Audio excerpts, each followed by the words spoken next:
Halo teman-teman semua. Selamat pagi, selamat siang, selamat malam. Bertemu lagi dengan saya Dewi Eka Oktavia di mata kuliah Analisis Laporan Keuangan. Oke, kali ini kita akan membahas topik mengenai analisis sumber dan penggunaan modal kerja. Nah, sebelum kita masuk ke materi, kita harus tahu dulu istilah lain dari modal kerja itu apa. Nah, nanti kalau teman-teman bertemu ya atau menemui istilah modal kerja itu dalam kata bahasa Inggris, itu artinya work capital.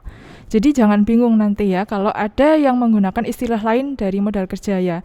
Sebenarnya istilahnya sama, yaitu work capital atau modal kerja. Nah, itu.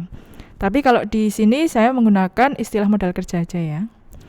Oke, kita harus di slide berikutnya saya jelaskan mengenai apa sih modal kerja itu. Nah, mungkin teman-teman ada yang masih belum familiar ya dengan istilah modal kerja. Nah, di sini jadi sebelum ke modal kerja kita harus paham dulu sebenarnya apa sih tujuan dari perusahaan. Tujuan dari perusahaan itu apa? Nah, tujuannya adalah mendapatkan laba yang sebesar-besarnya, ya kan? Nah, dengan cara apa mendapatkan laba yang sebesar-besarnya itu? Salah satunya adalah dengan cara pengelolaan modal kerja yang baik. Nah, di situ intinya. Jadi, teman-teman itu harus paham dulu sebenarnya modal kerja itu untuk apa, terus tujuannya untuk apa gitu. Nah, definisi dari modal kerja adalah seluruh dari aset lancar. Intinya itu. Jadi apa saja, misalnya kas, piutang, persediaan, kas di bank, terus surat berharga. Nah, semua jenis aset lancar itulah yang dinamakan modal kerja atau work capital. Ya, dah cuma itu aja definisinya. Nah, untuk apa modal kerja itu? Untuk kegiatan operasional perusahaan. Misalnya, kalau perusahaan itu mau membayar gaji karyawan ya pakai kas. Nah, kas itu masuk di dalam aset lancar atau work capital atau modal kerja. Terus apalagi? Misalnya pembelian bahan baku. Nah, pembelian bahan baku itu juga pakai kas ya. Kas dan itu masuk di modal kerja. Nah, itulah gunanya modal kerja untuk kegiatan operasional perusahaan. Seperti itu.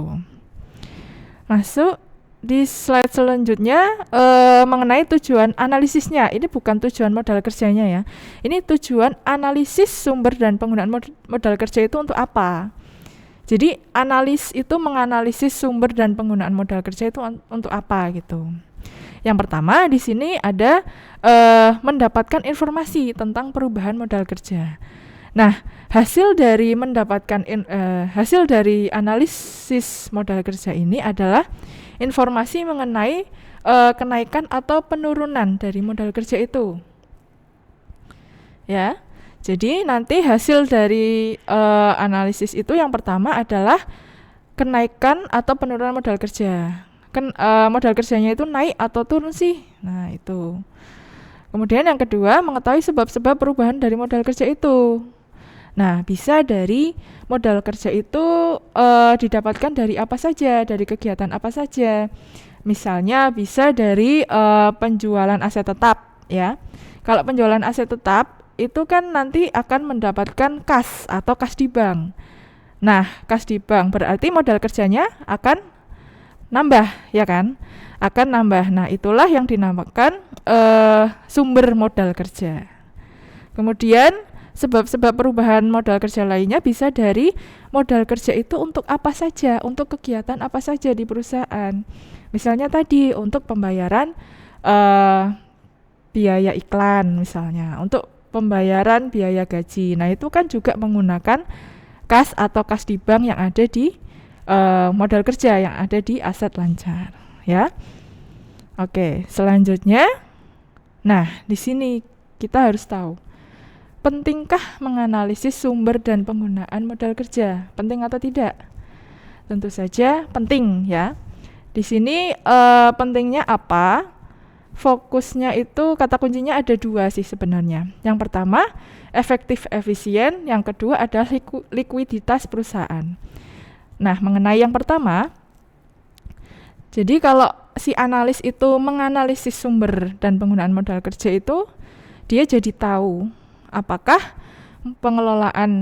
dalam pengelolaan modal kerja oleh manajemen keuangan itu sudah menerapkan kegiatan operasional yang efektif dan efisien, atau misalnya modal kerja itu digunakan untuk kegiatan operasional. Nah, apakah sudah efektif atau efisienkah modal kerjanya? Seperti itu.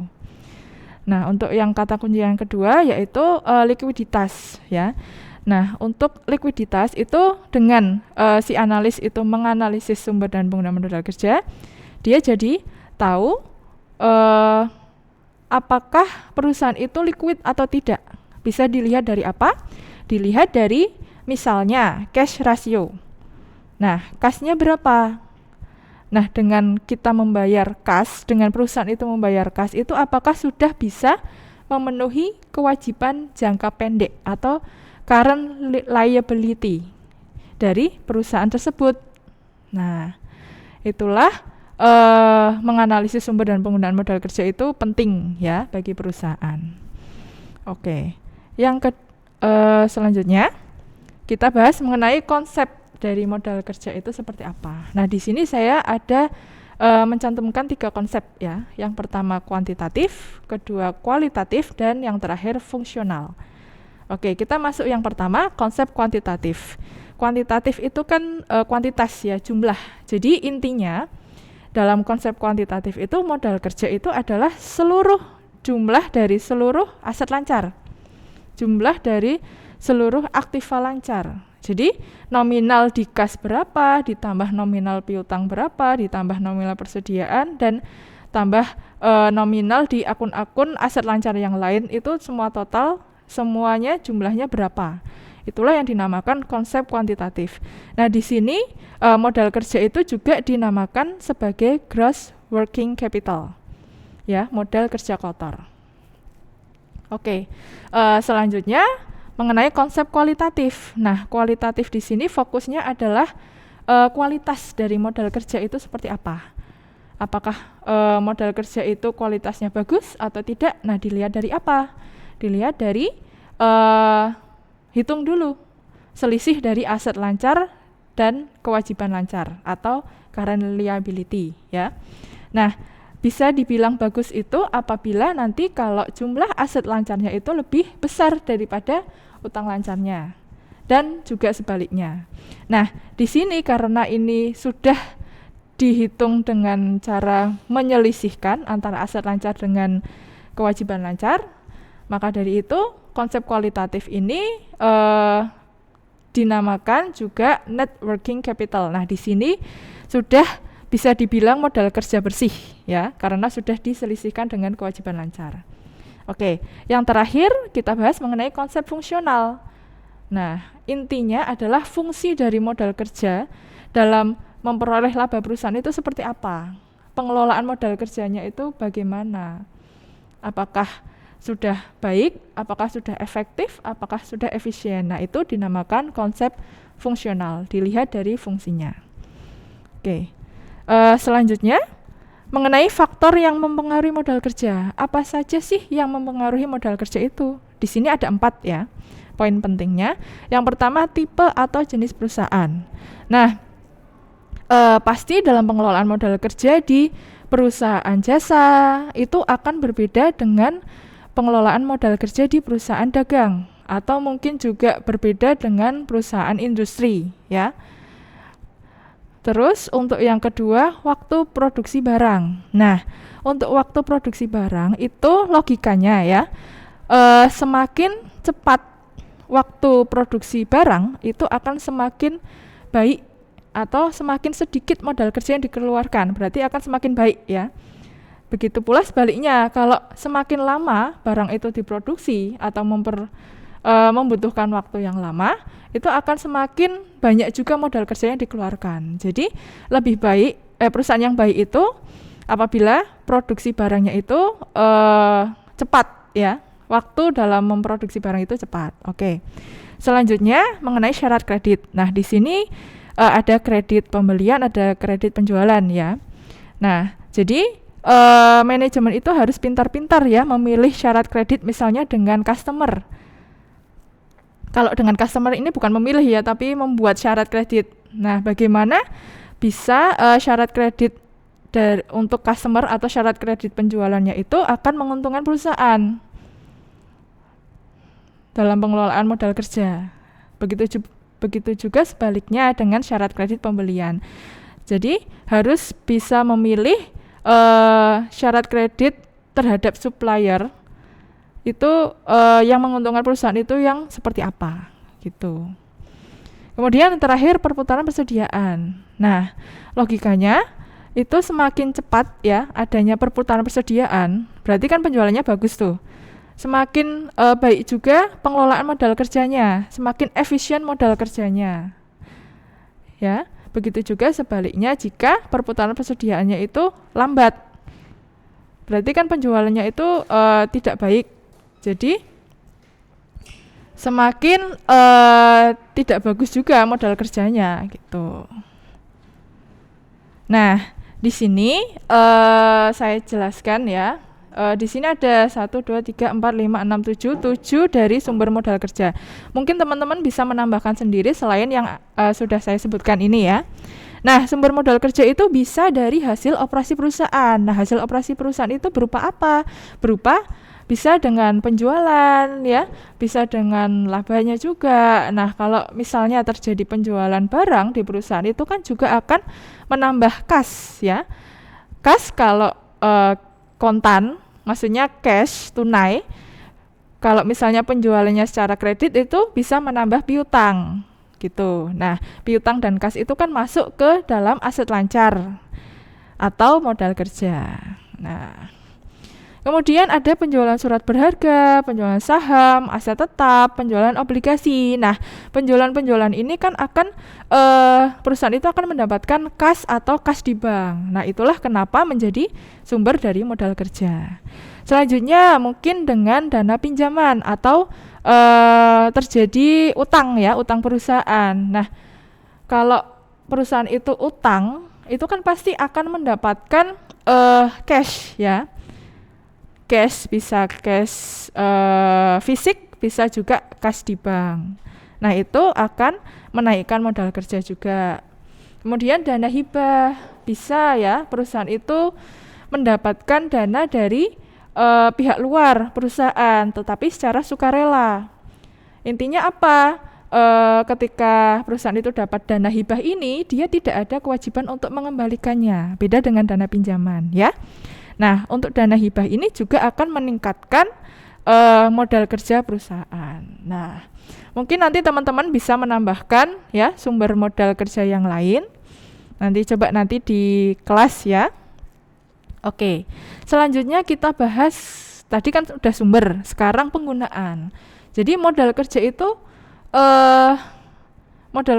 digunakan untuk kegiatan apa aja gitu. Terus faktor yang mempengaruhi penurunan dari modal kerja itu apa aja. Nah, di sini ada 6 ya saya sebutkan. Yang pertama pembayaran kegiatan operasi perusahaan. Tentu misalnya tadi biaya operasional ya, biaya gaji, biaya iklan dan sebagainya. Kemudian pembayaran hutang jangka panjang. Nah, kalau teman-teman itu maksudnya perusahaan itu membayar angsuran dari hutang, nah itu kan mengeluarkan kas atau kas di bank ya. Nah, itu tentu akan berpengaruh ke modal kerjanya. Modal kerjanya jadi turun ya. Kemudian kerugian atas penjualan surat berharga, kemudian ada pembelian aktiva tetap, itu kan juga menggunakan kas.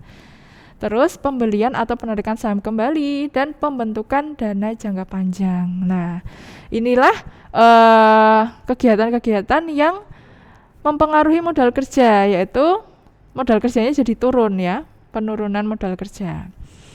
Oke. Yang terakhir kita akan bahas prosedur atau langkah-langkah dari menganalisis sumber dan penggunaan modal kerja. Yang pertama apa? Yang pertama menentukan besarnya perubahan modal kerja ya.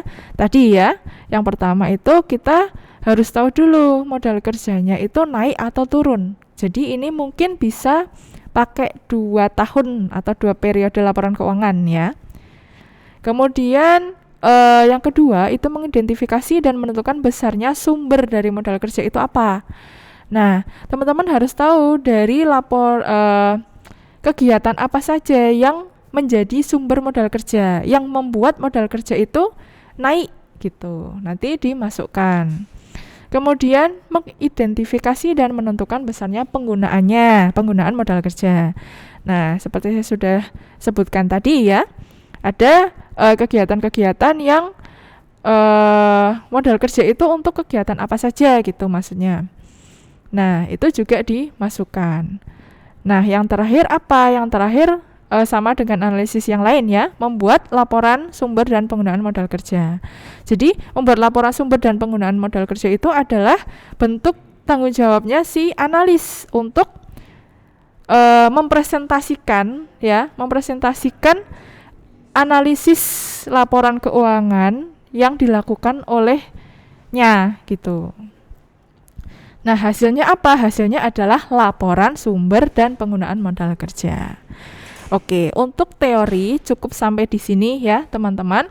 Nanti kita di kelas itu langsung praktek saja. Nanti akan saya berikan kasus ya, kasus perusahaan apa gitu untuk teman-teman itu bisa ada pandangan gitu. Oh, ternyata analisis sumber dan penggunaan kerja itu seperti ini gitu ya. Oke, sampai jumpa di kelas ya. Teorinya cukup di sini. Wassalamualaikum warahmatullahi wabarakatuh.